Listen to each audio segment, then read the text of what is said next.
So let's talk about selling your soul. But this isn't the story you think you know. We're diving into a really modern take on that classic Faustian bargain, one that explores ambition, wealth, and a much quieter, more subtle path to damnation. Let's get right into it. And right off the bat, here it is, the central philosophy of our antagonist, Mammon. This isn't about brute force. It's a hostile takeover of the human soul. It's a leveraged buyout of our very being. This one sentence, you guys, it sets the entire tone for everything we're about to uncover. Okay, so to really get a handle on the deal that's offered on Earth, we first have to go somewhere else.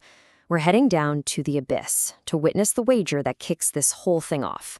The cosmic stakes for humanity's soul are about to be set, and, well, the old guard of hell has some very strong opinions. So think of this as a board meeting from hell. Literally.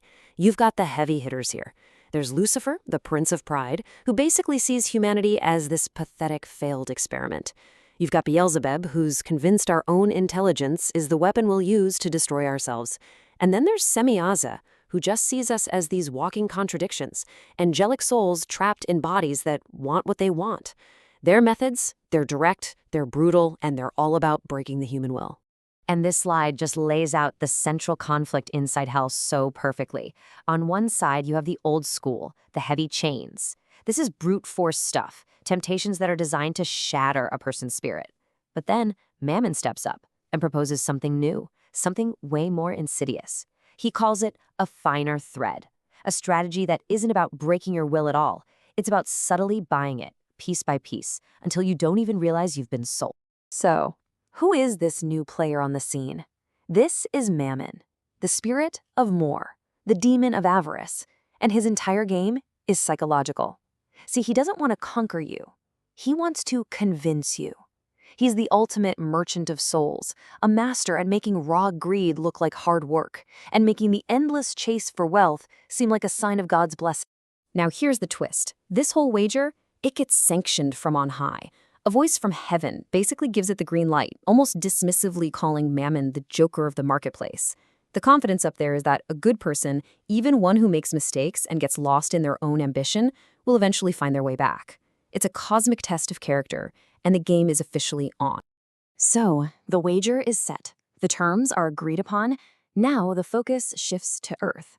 Hell needs a target, and they've identified the perfect candidate, a man named Vesperus, chosen because of a really fascinating and unique vulnerability. Wow. This table says it all, doesn't it? Vesperus is what Mammon calls an inverted Nazarene. Just look at the comparison. Where Jesus, the original Nazarene, vowed poverty, wore a crown of thorns, and found salvation, Vesperus is primed to do the exact opposite. He's going to choose profit, he's going to chase a crown of gold, and he's heading straight for enslavement. He is the perfect, mirror image opposite of a sacred ideal. And Mammon's plan is to twist every single aspect of this sacred idea. You know, Samson's hair gave him the strength to break his chains. Well, Vesperus is going to shave his own head in the service of profit, willingly putting on the chains of greed. A Nazarene would abstain from wine to stay holy. Vesperus is going to drink until he forgets holiness even exists. And here we go, the moment of truth. Vesperus is walking through a forest, and his mind is just a machine, calculating the potential profit in every tree, every shadow. And then the air just changes. It gets thick. It turns this weird chrome yellow color. And the temptation begins. Mammon's entrance is just incredible. This is not your typical demon with horns and a pitchfork. No, he steps out of a sunbeam, looking like a vision of terrifying, metallic splendor. His skin shines like a freshly polished gold coin. His wings cast these dark, inky shadows, and he smells of ozone and old bank vaults.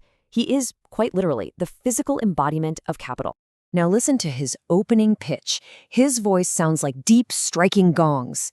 He doesn't just offer money, he goes right for Vesperus's ego, his intellectual pride. He calls him the Faust of the mind, flattering his secret desire to be an Übermensch, a Superman who doesn't have to play by the same rules as everyone else.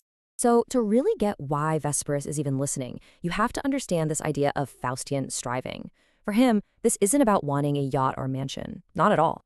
For Vesperus, wealth is a tool. It's about potency. It's raw power. It's the ultimate expression of the will to power, a way for him to impose his logic on the entire world and rise above the limits of an ordinary life. And there it is, the core of the offer. It's the ultimate alchemy. See, Mammon isn't just offering Vesperus money. He's offering him control of the entire system. He promises to make his internal idea of being a Superman an external reality. He won't just have wealth, he will be the source from which all value flows. And then he drops the fine print, the timeline, 24 years. This one little detail makes the whole grand philosophical temptation feel chillingly real. It's a contract, and the clock is officially ticking. So Mammon has laid out his offer, and it's tailor-made for Vesperus's ambition and pride. Now we get to see the internal math, the calculation, as Vesperus weighs the offer and makes the decision of a lifetime. You might be wondering, how does a smart guy like Vesperus rationalize this? Well, here's the hook that snags his soul. It's the promise that his greed isn't a sin. No, it's a form of higher labor. Mammon lets him frame his own avarice as a necessary tool for his grand, world-changing plans. It's not a deadly sin, it's a divine favor. And here's Mammon's closing argument. It's this gentle, mocking challenge. He senses Vesperus's intellectual pride and plays on it perfectly. He's basically saying, you think you're smart enough to outwit me, don't you? You think you can take my power now and figure out how to cheat the consequences later. So why not try? And in this moment, Vesperus looks at this chrome demon, and in that polished skin, he sees a twisted reflection of his own face. His heart is just a chaotic storm, torn between the genuinely noble things he thinks he can achieve and the absolutely demonic way he's being offered to do it.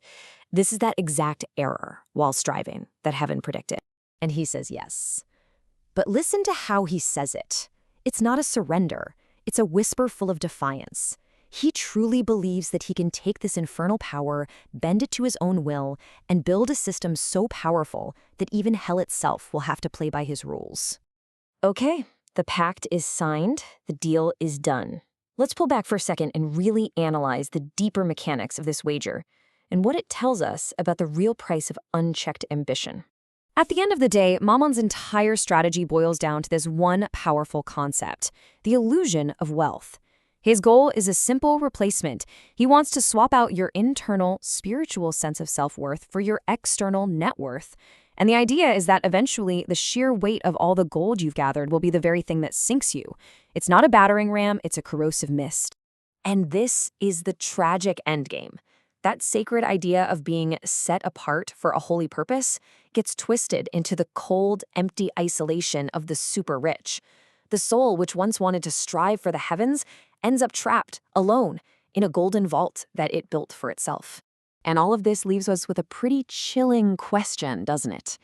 The story of Vesperus is a myth, but the idea at its core is incredibly modern.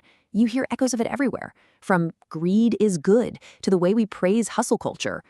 If the hunger for more can be so easily disguised as a tool for achieving great things, you have to ask yourself, what part of our own ambition is truly safe from that same corrosive logic?